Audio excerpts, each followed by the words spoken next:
It's important to say this first. This is not about reliving trauma.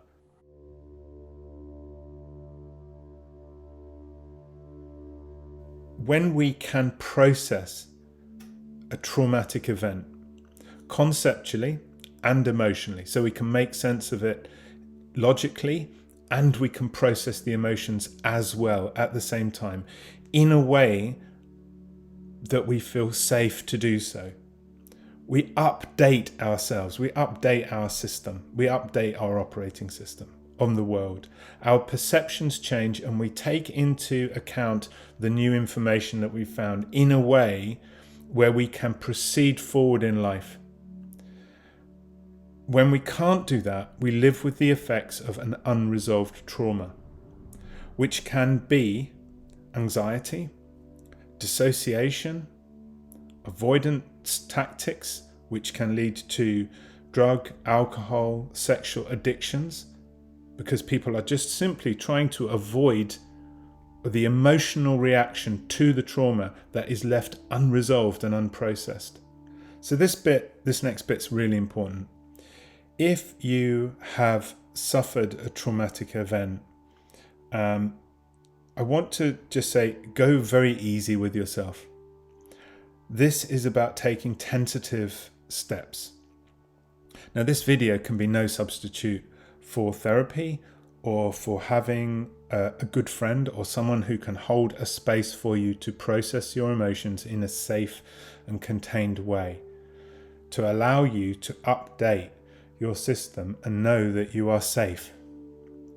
Now, it's impossible for me in a video such as this to attend to the multiple variations that each individual may or may not have experienced. So I touch these things very, very lightly. First off is that the function and the purpose of looking at this and to question, to try and create a better understanding of the context that caused you to have the emotional reaction and response that you did in that traumatic event, to make sense of it. And then to be able to reintegrate that emotional response and reaction, to make sense of it, to feel it. Often it just wants to be felt, is one thing. This is not the same as going back and trying to drag up every detail about the event and relive it. It's about contextualizing it, and I can't stress that enough. So how do you get back to a state of well-being, which is really just then the question of what is the appropriate response to a situation? That if you're going into a situation and you're hypervigilant, which is another symptom of things like, we can call it post-traumatic stress disorder if we want, but really it's unresolved trauma. You're dealing with an unresolved trauma. And because it's unresolved, you're looking in the environment, you're hypervigilant, you're hyper-aware for any signal or cue that you might be under threat. This hypervigilance combined with then dissociative or avoidant strategies or coping mechanisms, because really most people in this situation are just trying to find ways to feel safe. That's it. Now, sometimes we can be conscious of what that trauma is, and sometimes we can be unconscious of what that trauma is. To the degree that we are conscious of it, being able to assess it and look at it as objectively as we can. How would you relate to someone else who had suffered the same traumatic experience as you? What level of empathy or sympathy or compassion might you have for them? How might you care for them?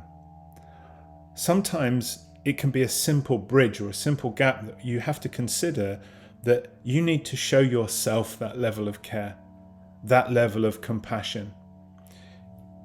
Whoever you were in the moment that you experienced your trauma, you came to that moment with all of the resources, all of the knowledge, all of the understanding, all of the assumptions that you came with in that moment.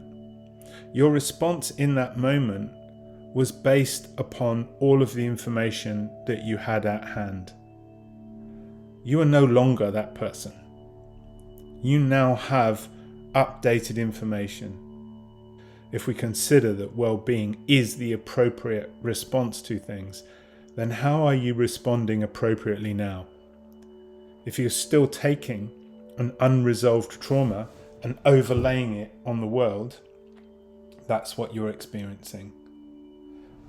Updating the system enables you to take that template away, make sense of it, reconfigure it, update your model, reintegrate the truth that has about yourself or the world that has been pushed aside, avoided.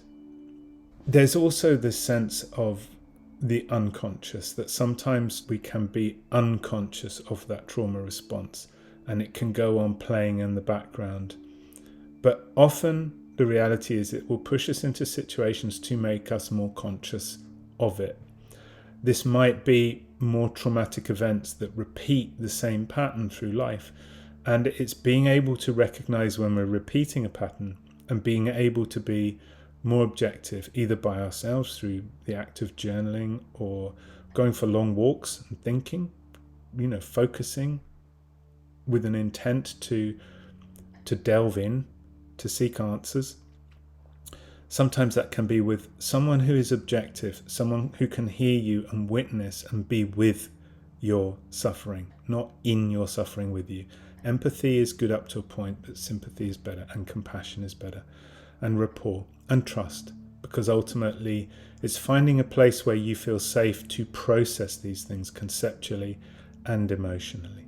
Once you resolve out the unresolved trauma, your libido, your life force returns, because you're no longer putting your foot on the brake and the accelerator at the same time. You can learn to use both sympathetically so that the ride becomes a much smoother one. And with that, I'll leave that there. Thank you very much for watching. If you have any comments, any suggestions, I will do my best to attend to them as and where I feel they are appropriate, and in the ways that I can help, I will. So thank you very much. Take care, and bye-bye for now.